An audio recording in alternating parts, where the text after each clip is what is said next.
هاوکاتی گرژی و ئالۆزیەکان لەگەڵ ڕووسیادا و هەروەها ڕوبەڕووبوونەوەی پەتای کۆرۆنا و هەروەها هەڵاوسانی ئابووری ئەمریکا ئێستا بابەتێکی تریش کە لە وڵاتی گرتوەکانی ئەمریکا دێتە بەرباس و چاوەڕوان دەکرێت لە ماوەی چەند ڕۆژی داهاتوودا مشتومڕێکی سیاسی لە کۆنگرێسی ئەمریکادا لێ بکەوێتەوە. ئەویش بابەتی خانەنشینبوونی دادوەری دادگای باڵای ئەمریکا ستیڤن برایەرە. بۆ ئەو مەبەستەش دەچینە لای هاوکارمان سیروان کەچۆ لە بەردەم کۆنگرێس لەگەڵماندایە. سیروانم کاتت باش؟ دەم باش شێرۆ. سیروان هەروەکو ئاماژەم پێ کرد بابەتی دادوەر برایر کە ئێستا هێواش وا دێتە بەرباس و چاوەڕوانەکرێ لەم چەند ڕۆژەدا دەست لە کار بکێشێتەوە یاخود خۆی خانەنشین بکات. ئەمە چۆن باسەکرێت لە میدیاکانی ئەمریکا، ینی چەندێک گرنگی پێدرێ؟ خۆ دەزانێ ئەمە بابەتێکی گرنگە لەلایەنس با بڵێن لە ڕووی سیاسیەوە لە وڵاتە یەکگرتوەکانی ئەمریکادا. ڕاستە بابەتێکی گەلێکی گرنگش بەرگەلێک سەدەمێن وێ یەک ژێ ئەوە کۆ نها ji eslê neh dadwerên dadgeha bilind şeş jiwan parêzkarin ango ser bi nêzik bêtir Partiya Komarî vene û sê din jî liberalin. Yek jiwan Stephen Breyer hinek agahî li ser jiyana wî ew di sala 1994 de di dema serokatiya Bill Clinton de ji bo dadweriyê yanî wekû dadwerekî dadgeha bilind hate danîn û hêro wek got tu jî dizane kesek got were dadwer yanî were danîn li nav dadgeha bilind heta yanî dikare duê postê bile ku ew bixwaz heger nexweşî be heger xanişîn be niha ev yeke helbet tiştekî din jî heye ez dixwazim bînim bîra bîneran ew ku demokratan ji destpêkê ve rastî ji destpêka heta berî termê yanî ji destpêka termê Serok Biden dixwastin ku ev dadwer anko dadwer Breyer dest ji kar bikêşe yanî xanişîna xwe ragihîne ji ber temenê wî ji ber ku wê çaxê wan hêvî dikir ku êdî yanî hîn wexta ku desthiwata wan bihêztir bû. بەڵێ سیروان هەروەکو دەزانین ینی با بڵێن دادگای باڵای ئەمریکا لە سەردەمی سەرۆک ترامپدا با بڵێن هاوسەنگی لەدەستدا لەبەرەوەی ئێستا 6 کۆنەپارێز لە دادگای باڵا هەیە تەنها 3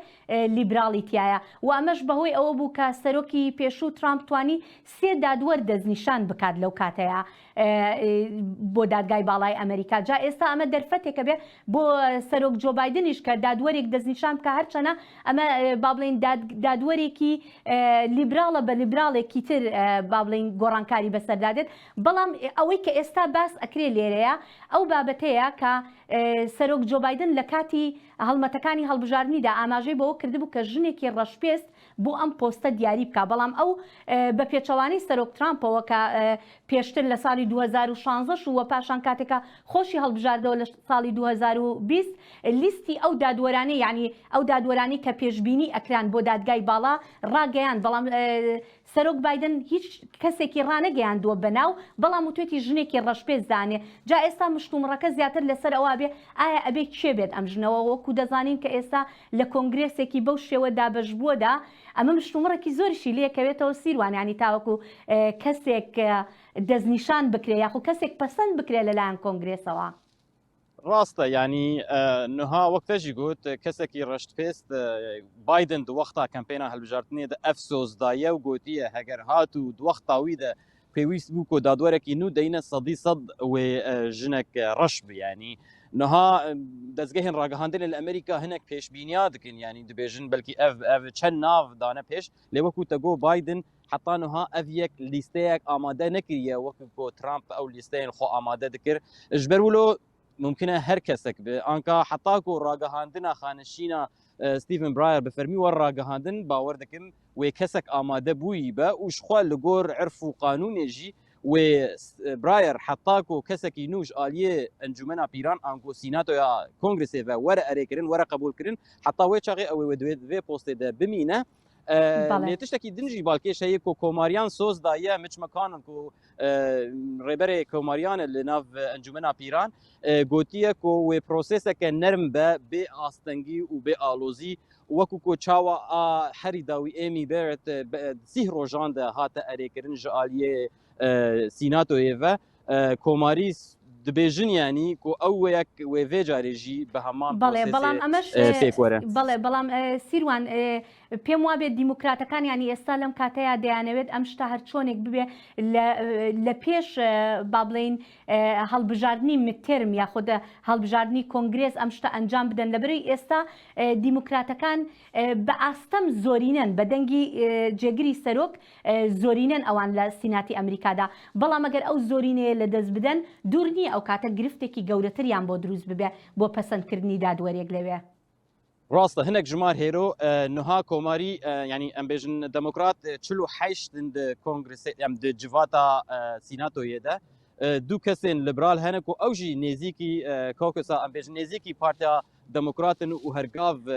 دموکراتا ڕەد ئەجندەیەن دموکرات دەنگ ددن ji ber em bêjin heger pêncî komarî bûn pêncî dengên demokrat bin tenê cîgira serok di vê haletê de Kamala Harris tenê ew dikare wê dengdanê bişkîne ku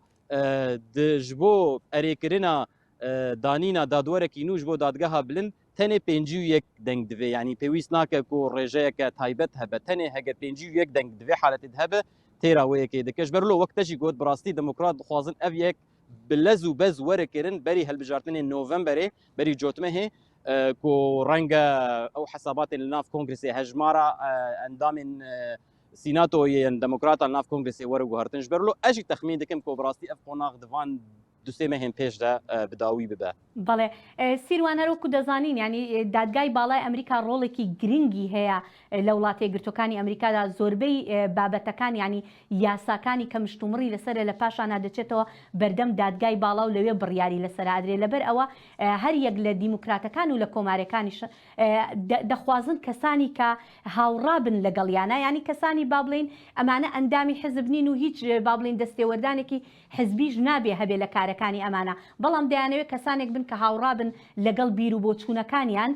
بۆ ئەوەی بتوانن ئەو یاسایانەی کە خۆیان لایەن پەسەندە بە ئاسانی بتوانن دەربازیکەن بە تایبەتی یاسا مشتومڕ لە سەرەکانی وڵاتە یەکگرتوەکانی ئەمریکا بۆ نمونە یەکێک لەو شتانەی کە دوور نییە لە ماوەی داهاتوودا بچێتە بەردەم دادگای باڵا بابەتی با بڵین مافی دەنگدانە لە وڵاتە یەکگرتوەکانی ئەمریکا کە ئێستا زۆر باس دەکرێتەوە.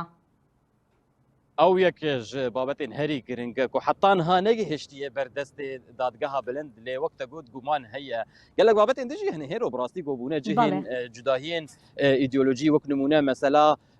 بکارانی ناچەکان یان هەلگرتن ناچەکان و مافەکی دەستور دمادەیە دووەم یا دەستورە ئەمریکی دەی و هەرگاو دیرۆک ئەمریکا شەڕ لەسەر هاتیەکردن مەسەلا ji berبرنا زارۆکان وەکو نمونە gelek babetên din hene kol Amerîka hergav û hergav dadgeha bilind biryara dawî li ser van babetan dide. بەڵێ سیروان ماوەتەوە بڵین کە دادگای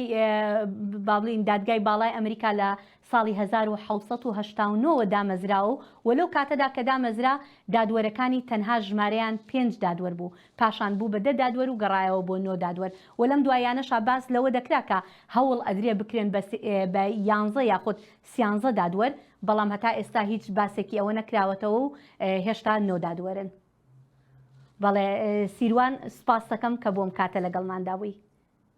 سپاس هێرۆ.